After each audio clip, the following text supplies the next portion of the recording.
내일은 5월 18일 광주 민주화운동 39주기를 맞는 날입니다.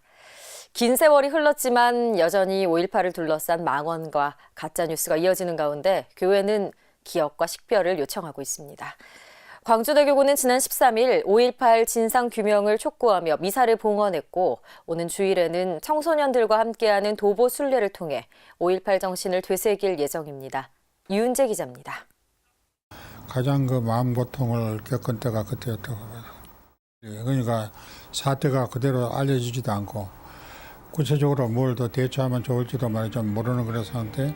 내가 할 수 있는 건 노력은 해봤지만 그게 먹혀 들어가지도 않고 그리고 많은 사람들이 상처를 입는 것 같고 이러니까. 김수환 추기경은 가장 괴롭고 고통스러운 순간으로 5.18 광주 민주화운동을 회고합니다. 당시 계엄사령관을 만나고 교황대사와 함께 미군에 연락하며 노력했지만 피해를 막지 못한 자괴감을 가지고 있다고 고백하기도 했습니다. 39년이 지났지만 5.18의 상처는 아직도 현재 진행형입니다.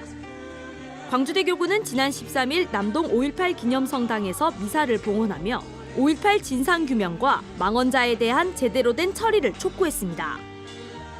김희중 대주교는 미사 강론에서 전두환은 자서전을 통해 조비오 몬시뇨르의 명예를 훼손하고 분명한 역사적 사실을 부인하고 있으며 지만원 씨는 5.18이 북한군의 소행이라는 거짓 역사를 쓰고 있다고 꼬집었습니다.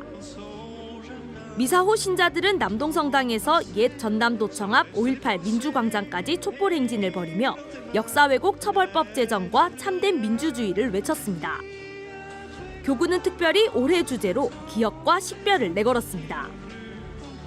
아직도 진상규명과 발포 책임자의 사과가 이뤄지지 않은 채 가짜뉴스가 넘쳐나고 있는 이 시점에서 단지 아픔을 기억하는 것을 넘어 국가와 국민의 식별이 필요하다고 판단했기 때문입니다.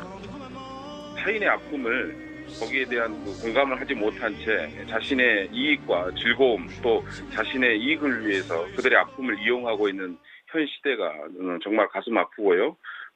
그럴수록 더욱더 우리 시민들이나 모든 사람들은 진실이 무엇인지를 규명하는 데 있어서 좀 최선을 다해야 될 것이고 그러한 가짜 뉴스에 대한 식별을 키우기 위해서라도 우리가 사회 문제라든가 정치 문제 그리고 국외 문제에 대한 정확한 진단과 판단이 필요하지 않을까 생각합니다.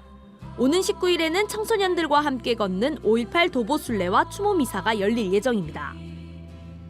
참가자들은 잠자는 사람아 깨어나라는 주제 성구를 묵상하며 국립 5.18 민주묘지까지 14km 구간을 걷습니다. 광주대교구는 매년 5.18을 보내며 각종 행사를 통해 현 시대의 민주화와 정의 구현을 향한 각자의 역할을 묻고 있습니다. CPBC 유은재입니다.